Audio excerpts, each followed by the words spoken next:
आइए जानते हैं abnormal symptoms in early pregnancy.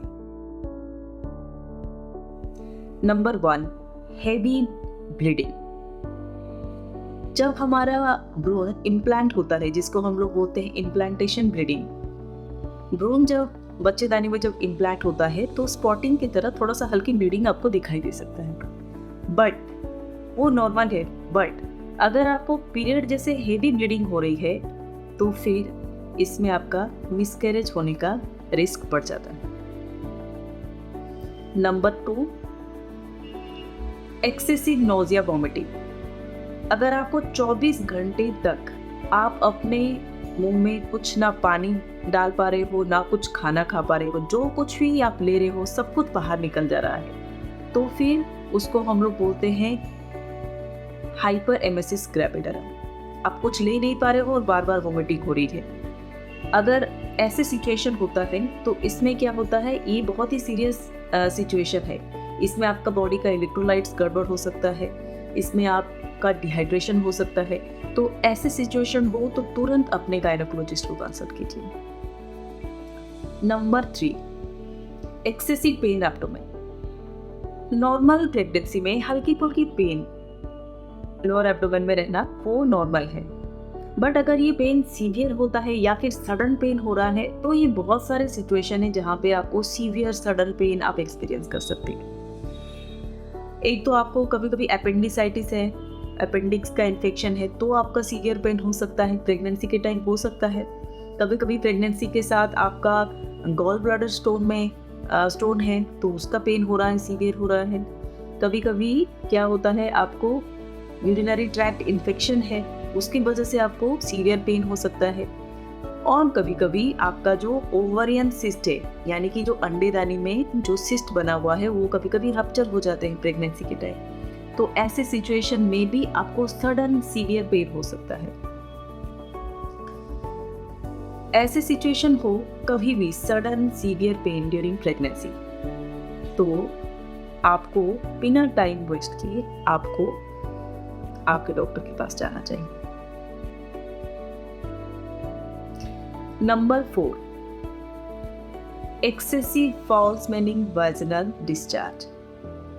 अगर आपका वाजिनल डिस्चार्ज फाउल स्मेलिंग हो या फिर उसका कलर में चेंज हुआ हो, ग्रीनिश हो, फ्रॉदी ग्रीनिश या फिर येलोइश या फिर ब्राउनिश, कोई भी कलर का डिस्चार्ज हो सकता है।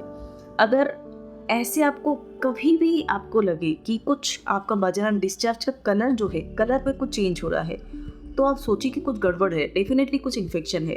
उसको जितना जल्दी आप मैनेज करोगे उतना जल्दी आप मिसकैरेज को रोक सकते हो। नंबर 4,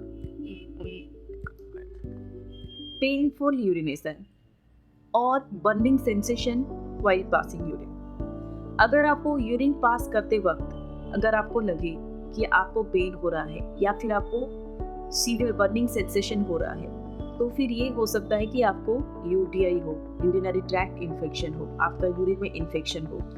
ऐसे सिचुएशन को आपको ज़्यादा लेट तक ज़्यादा डिले नहीं करना है, जल्दी से आप अपना यूरिन सैंपल दीजिए और उसी हिसाब से आप अपना एंटीबायोटिक स्टार्ट कीजिए और वो सिचुएशन आपको जल्द से जल्द रिलीफ मिलेगा। नेक्स्ट जो है वो है high fever in pregnancy. Pregnancy में ऐसे ही फीवरिश टाइप फील होता है बिकॉज जो बेसन टेम्परेचर है प्रोजेस्टेरोन हार्मोन की वजह से वो हाई रहता है बॉडी में। बट अगर आपको आपका टेम्परेचर मोर देन 100 डिग्री रहा तो फिर आपको ऐसे सिचुएशन में आपको एक फीवर प्रोफाइल करा लेना चाहिए। अगर आपका फीवर मोर देन 100 डिग्री है तो आपको एंटेरिक फीवर हो सकता है, यानी कि टाइफाइड फीवर हो सकता है, आपको मलेरिया हो सकता है। बहुत सारे सिचुएशन हैं जो कि अर्ली आप मैनेज करोगे तो आपका प्रेगनेंसी लॉस रोका जा सकता है। ओके, जो नेक्स्ट हम लोग डिस्कस करेंगे मिड बैक पेन। आपको अगर लोअर बैक पेन हो रहा है, लो बैक पेन हो रहा है, तो फिर वो नॉर्मल है, प्रेगनेंसी में लो बैक पेन रहता है, लो बैक एक। बट अगर मिड रिएक्शन पे आपका हो रहा है बैकएक, तो फिर वो रिस्की है। ऐसे सिचुएशन में आप एक ऑर्थोपेडिशियन को जल्द से जल्द कंसल्ट कीजिए। अब आइए बात करते हैं सीवियर हेडेक ड्यूरिंग प्रेगनेंसी। कभी कभी प्रेगनेंसी हार्मोन बढ़ने की वजह से, बॉडी में फ्लूइड रिटेंशन की वजह से, ब्लड सप्लाई इंक्रीज होने की वजह से हेडेक, माइल्ड हेडेक कभी कभी प्रेगनेंसी दिखाई दिया जाता है। बट अगर प्रेगनेंसी में सीवियर हेडेक हो तो वो फिर ये एब्नॉर्मल है, इसलिए आपको जल्द से जल्द कंसल्ट करना चाहिए।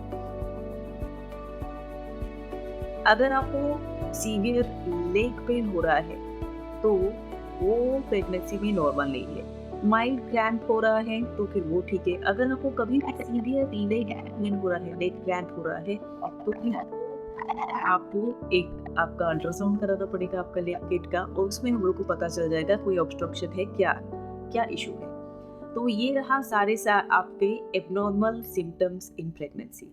अगर ये सिम्टम में से कोई भी सिम्टम आप आइडेंटिफाई कर रहे हो, अर्ली आइडेंटिफाई कर रहे हो, तो डिले मत कीजिए, आप अपने गायनेकोलॉजिस्ट के पास जाइए और जल्द से जल्द आप उसको मैनेज कीजिए उसको।